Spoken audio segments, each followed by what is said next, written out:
Votre émission médicale vous est présentée en partenariat avec santémaghreb.com, le guide de la médecine et de la santé au Maghreb.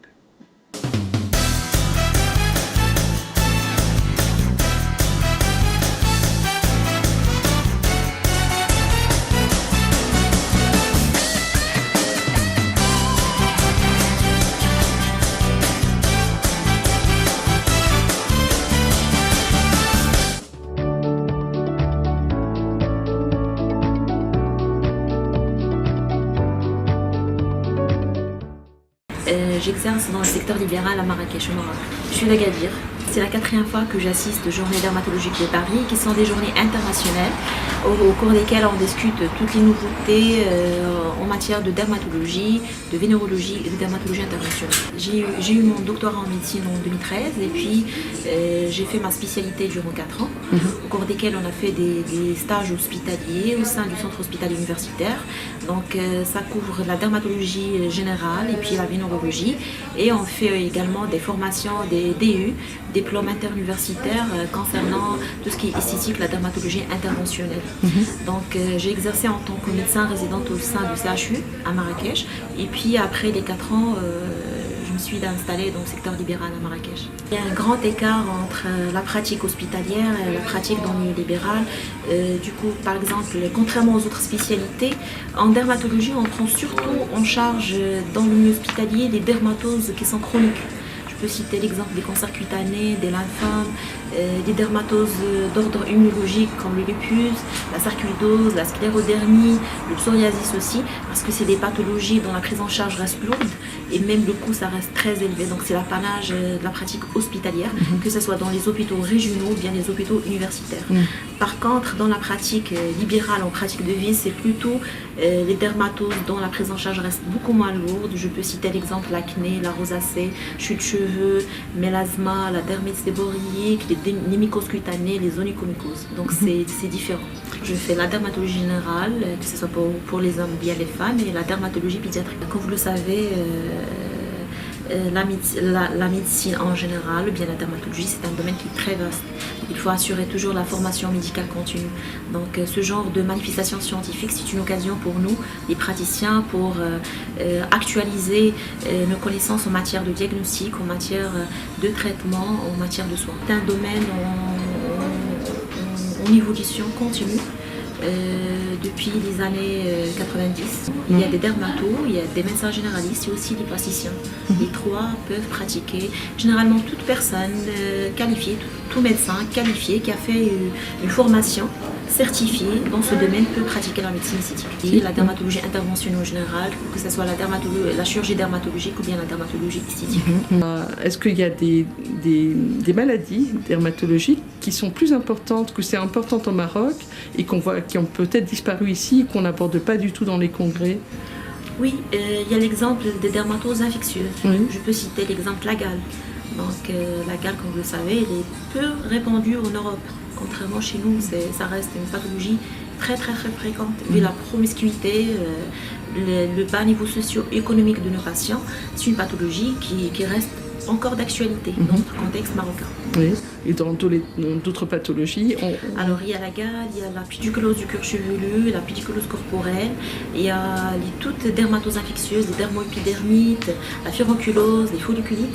C'est des pathologies qui restent encore d'actualité dans notre contexte. Avec un peu de prévention, on pourrait faire baisser le taux de... Bien sûr, avec l'amélioration d'abord des conditions socio-économiques, par l'information, éducation, communication aux patients, on peut bien améliorer ce genre de pathologie. Et sinon, les traitements médicamenteux sont accessibles ou pas? Je peux aussi citer l'exemple du psoriasis, par exemple. Chez vous, actuellement, vous traitez avec les nouvelles technologies, la biothérapie, alors que chez nous, c'est vraiment très rare. Et on a actuellement quelques molécules de biothérapie, mais c'est disponible uniquement au niveau des centres hospitaliers universitaires. C'est le même problème. C'est le 3e niveau de soins. Oui, c'est souvent le même problème en Algérie. Si tu n'es pas pris en charge, donc pas mal de pathologies. Tu n'es pas pris en charge par l'assurance maladie obligatoire. Donc on peut imaginer que sur pas mal de maladies de peau, les gens se négligent, c'est ça? Oui. Alors on va parler du psoriasis, parce que récemment, le mois dernier, il y avait la journée mondiale du psoriasis. Au mois d'octobre. Oui. On en parle pourquoi? Même si en France, on se rend compte qu'effectivement, c'est une maladie dont on ose parler, mais c'est une maladie quand même un peu qu'on vit un peu comme une honte, hein, même en Afrique du Nord. Ouais. Pourquoi? Elle est invalidante à ce point-là? Alors, le psoriasis, c'est une pathologie qui reste, en tout cas je vais parler de mon contexte marocain, donc c'est une pathologie qui reste malheureusement mal diagnostiquée ou non diagnostiquée dans plusieurs situations. Donc chez nous, à peu près, selon les dernières statistiques, on a plus de 750 000 patients qui ont le psoriasis et c'est un chiffre qui intéresse uniquement les patients qui ont consulté, chez lesquels on a diagnostiqué la pathologie. Donc on peut imaginer que imaginer, ça sera plus que ce chiffre-là. Alors c'est une pathologie qui est chronique, qui est inflammatoire, qui n'est pas contagieuse du tout et qui est d'ordre immunologique et aussi inflammatoire. Alors, il est invalidant parce que ça atteint le physique de la personne avec des répercussions sociales, physiques et psychologiques, avec notamment la perte d'estime de soi, et il y a des cas vraiment de dépression grave. En France, la Société française de dermatologie a mené une enquête récente qu'ils appelaient Objectif Peau. En fait, ils concluaient sur le fait que le psoriasis est la maladie la plus gênante pour 3 personnes sur 4, 74% des personnes interrogées. Et effectivement, on voit l'impact, on parle de l'impact sur la vie professionnelle aussi, alors que si c'est une maladie qui est bien prise en charge, on n'en guérit pas, mais on peut vivre tout à fait. Pas de guérison, mais plutôt de rémission. Oui, c'est une maladie qui est invalidante parce que c'est chronique, il n'y a pas de guérison, on parle plutôt de rémission. C'est comme le diabète, c'est comme l'hypertension, c'est des pathologies qui sont chroniques. Oui, mais souvent les personnes disent le traitement est cher, ou alors c'est compliqué parce que c'est souvent de l'application de pommades, ce genre de choses. Qu'est-ce que tu peux dire en réponse à ces gens qui se disent c'est trop compliqué donc je laisse tomber? Alors c'est pas compliqué, le traitement, ça dépend, la prise en charge thérapeutique dépend de la stadification des cas, donc c'est cas par cas. Les cas qui sont localisés quand ça dépasse pas 30% de la surface corporelle, quand c'est vraiment limité, quand on a une forme vulgaire, ce qu'on appelle la forme vulgaire, c'est une forme de plaque ou bien en goutte. Oui, mais qui est bien localisé, c'est ça, des endroits. Ça nécessite juste un traitement local. Alors, je parle de notre contexte parce que ici en Europe, ils traitent même les formes qui sont localisées avec de la biothérapie. Mais ça coûte cher. La seringue, ça coûte à peu près 9000 dirhams chez nous, 900 € chez vous. Donc c'est très coûteux. Alors il y a le traitement local pour les formes qui sont localisées et puis il y a le psoriasis, le rhumatisme psoriasique. Alors pour le rhumatisme psoriasique, c'est surtout des traitements, que ce soit des traitements par voie orale ou bien des injections. Ça relève, c'est ce qu'on appelle les traitements immunosuppresseurs. Donc c'est un autre volet thérapeutique. Et puis il y a les autres formes graves, il y a les rétrodermies quand ça atteint plus de 90% de la surface cutanée totale.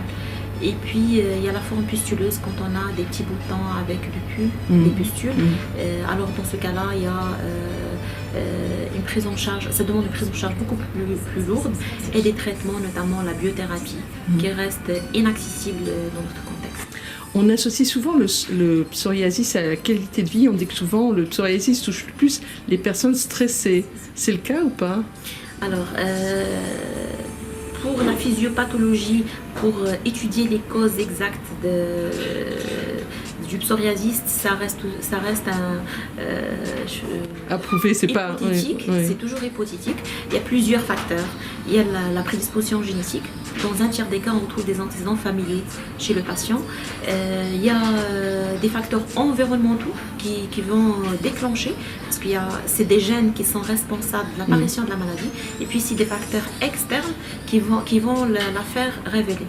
Donc il y a le stress, il y a les émotions, il y a le tabac, il y a l'alcool, il y a les infections, que ce soit les infections bactériennes ou bien notamment les angines, la grippe, les infections virales qui peuvent déclencher le psoriasis chez les enfants parce qu'on a aussi une forme pédiatrique. Et puis il y a certains médicaments, il y a les bêta-bloqueurs qu'on donne chez les personnes cardiaques, il y a la corticothérapie par voie orale, il y a la terbinafine qu'on donne pour traiter les mycoses cutanées. C'est des traitements qui peuvent justement déclencher le psoriasis, mais uniquement chez les personnes qui sont déjà prédisposées. Et puis il y a les traumatismes physiques. Alors les gens qui ont le psoriasis, ils ont tendance à avoir les plaques de psoriasis au niveau des zones où ils ont déjà des traces, des cicatrices, des coupures ou bien des brûlures, des anciennes brûlures. Je revenais tout à l'heure sur qui est concerné. Est-ce qu'on peut dire que les femmes et les hommes sont égaux là-dessus, ou est-ce que c'est une maladie, une pathologie qui touche plus les femmes que les hommes, par exemple? Non, il n'y a pas de prédisposition, il n'y a pas de différence concernant le sexe. Ça se touche chez les côtés. Oui. On parlait de traitement médicamenteux tout à l'heure. On me pose souvent la question, s'exposer au soleil, est-ce que c'est bon ou pas pour le psoriasis? Oui, c'est bon, ça rentre dans l'arsenal thérapeutique. Ce qu'on appelle l'héliothérapie, ça veut dire le traitement par les ultraviolets. Et même, on a comme arsenal thérapeutique les cabines de photothérapie. C'est des cabines, on a des lampes qui émettent des UVA ou bien des UVB. Et on fait des séances à la fréquence de 2 à 3 séances par semaine. On peut aller jusqu'à 15 ou bien 30 séances en fonction du cas. Je sais qu'en France, par exemple, on parle souvent, on préconise souvent les cures thermales. Je ne sais pas si ça existe au Maroc ou pas. Tout simplement, les patients peuvent partir à la plage, donc se baigner, s'exposer au soleil. C'est très bénéfique. On a parlé beaucoup du psoriasis. À ce congrès, ces journées dermatologiques internationales, cette fois-ci à Paris, qui se termine là, tu es là pour toute la semaine. Est-ce qu'il y a d'autres sujets révolutionnaires qui ont été abordés? Est-ce que tu es venu pour apprendre des choses sur une pathologie particulière? Alors, l'avantage des GDP, c'est que c'est des journées qui traitent et qui couvrent toute la dermatologie. Donc, il y a des FMC, des séances de formation médicale continue et des ateliers, et même des ateliers qui traitent la dermatologie générale, la chirurgie dermatologique, la dermatologie interventionnelle, donc ça traite tout. Donc la dermatologie, c'est une spécialité qui est très vaste. Qui évolue beaucoup. Oui, qui évolue beaucoup et qui est très vaste, avec l'émergence récente de nombreuses surspécialités. Donc on a tendance à avoir de nouvelles surspécialités en rapport avec la dermatologie. Est-ce qu'il y a beaucoup de dermatologues au Maroc? J'allais dire en Algérie. Au Maroc, est-ce qu'il y a beaucoup de... Oui. Suffisamment pour vous occuper de toute la population marocaine? Alors, suffisamment... Parce que tu vois, en France, par exemple, c'est une spécialité. Là, j'ai un des frères qui a un problème de psoriasis. Maintenant, c'est une spécialité qui a fait un petit peu défaut. Donc maintenant, pour avoir un rendez-vous dans un cabinet en dermatologie, même sur Paris, c'est entre 3 et 6 mois minimum. Alors chez nous, c'est le problème de la répartition des médecins.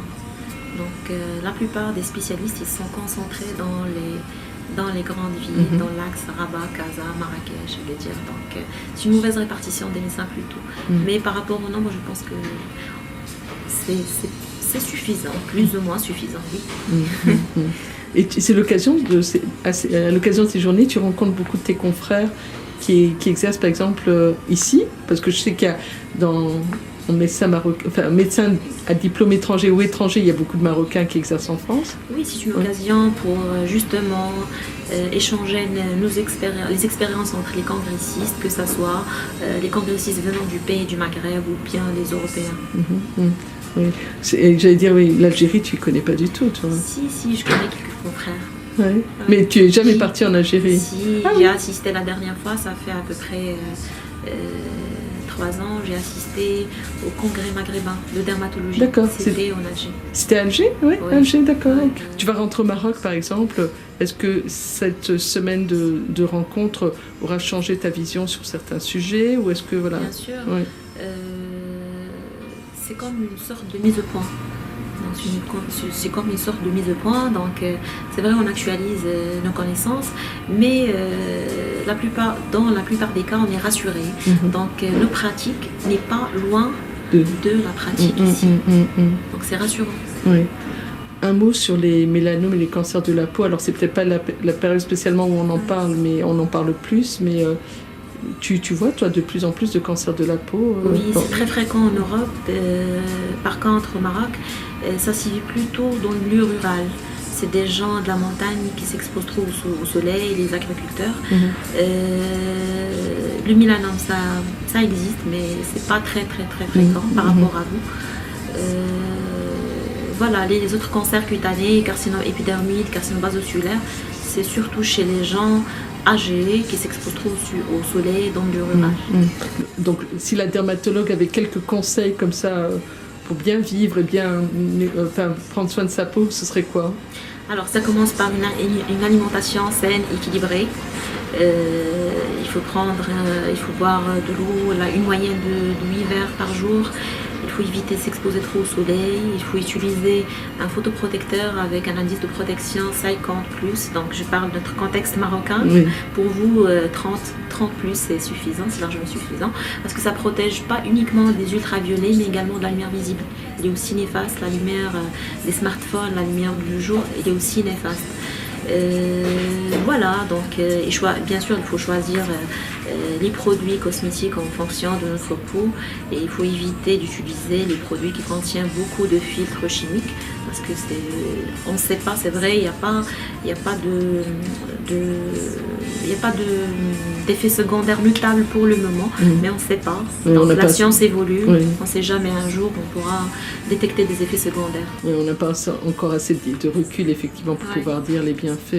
Et puis sa peau, son capital peau, on préserve dès le plus jeune âge. Oui, on a un capital solaire, il faut pas le consommer. Donc pour les enfants, il faut éviter de les exposer trop au soleil parce qu'ils doivent préserver leur capital solaire. Chez nous, au Maroc, il y a le dermatologue. C'est un spécialiste de la dermatologie qui fait tout, qui fait de la dermatologie, de la vénérologie, la dermatologie pédiatrique et la dermatologie interventionnelle. Je sais que chez vous, il y a des gens qui sont spécialisés, par exemple, uniquement dans psoriasis, dermatologie interventionnelle, qui font uniquement la chirurgie dermatologique, alors que nous, on fait tout. Et il y a deux autres points de particularité chez nous. Donc, par rapport à la dermatologie toujours, il y a une grande fréquence des toxidermies, c'est les allergies cutanées qui sont induites par les médicaments. Pourquoi? Parce qu'il y a le problème d'automédication et puis il y a le problème des médicaments qui sont délivrés au niveau des pharmacies sans ordonnance médicale. Alors, la quatrième particularité, parce qu'on a parlé de la différence entre la pratique hospitalière et la pratique dans la pratique en ville, et puis on a parlé de la fréquence de la pathologie infectieuse et puis des toxidermies. Alors la quatrième particularité, c'est la grande fréquence des eczémas de contact. Que ce soit chez les femmes au foyer, les femmes de ménage, les ouvriers des industries. Pourquoi? Parce qu'on n'a pas une médecine de travail très développée. Et on n'a pas ces mesures, des normes avec les mesures de protection des ouvriers. Donc contrairement à ce que vous avez chez vous, vous avez une médecine de travail bien développé avec des moyens de protection